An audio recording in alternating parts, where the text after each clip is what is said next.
Hello, chess friends. Mike Koplitz here with Royal Rooks Chess Club, York, Pennsylvania. Just played an interesting speed game, and I liked the end position was kind of neat. And I thought I would share this with you. It has some interesting features in it that are worth noting. It's white to move, and I'm playing white here. Notice that the G and the H files are open. I actually used something called the Grob, which the first move for white is G4, and then sacrifice that pawn.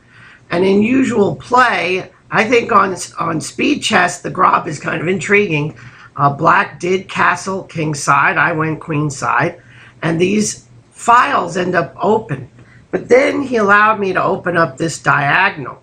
Whoops, not that diagonal. This diagonal.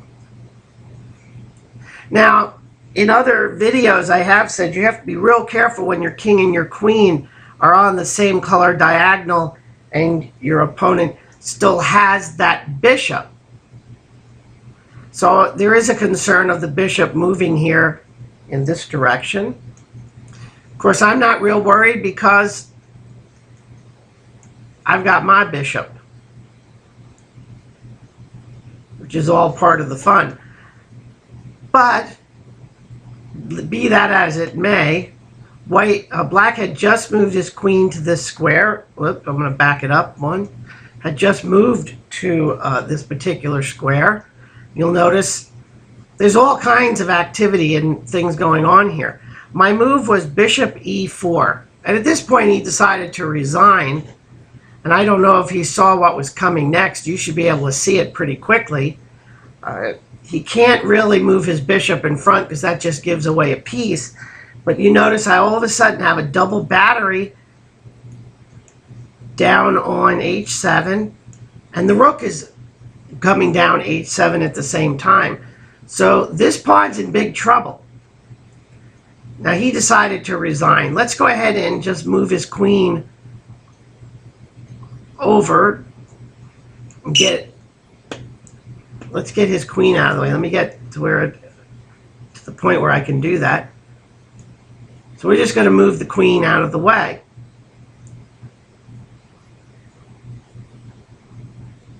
Oops, we're going to go back here and do it right. First the bishop.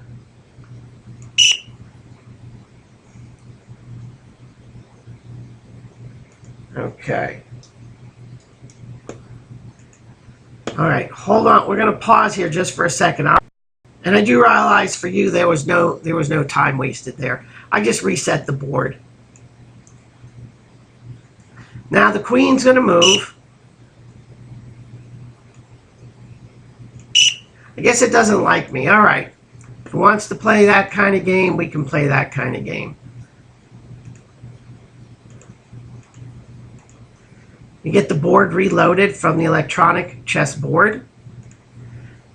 And this is the move we were talking about. Just get the queen out of the way for a second. And now you have check. King has no choice but to come this way. Now, here's the point. Most of you have already jumped probably on this move. Well, look. If I move the bishop back here to F5, that'll be check. So that's a discovered check. Let's put that in red. And then, of course, the bishop can simply take the queen. And that is true. That is correct. So let's play that real quick so you can see it. Okay.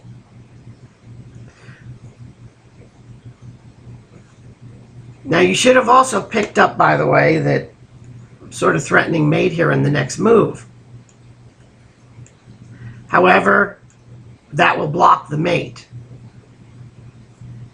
Now, let's go back to this point. Instead of moving the bishop out here to f6, did any of you find this move? Bishop, g8, discover check. If you're not sure about the discovered checks, watch the video on it. Because now the king has no choice but to take the bishop, and the queen swoops in, and that's checkmate. I don't know if my opponent saw that or he was just worried about dropping his queen. But that's a neat little discover check maneuver. That's something worth looking at. So I thought I'd present this to you. I wish you all the best in your chess. Happy chess. Again, Mike Koplitz from the Chess Room. Take care.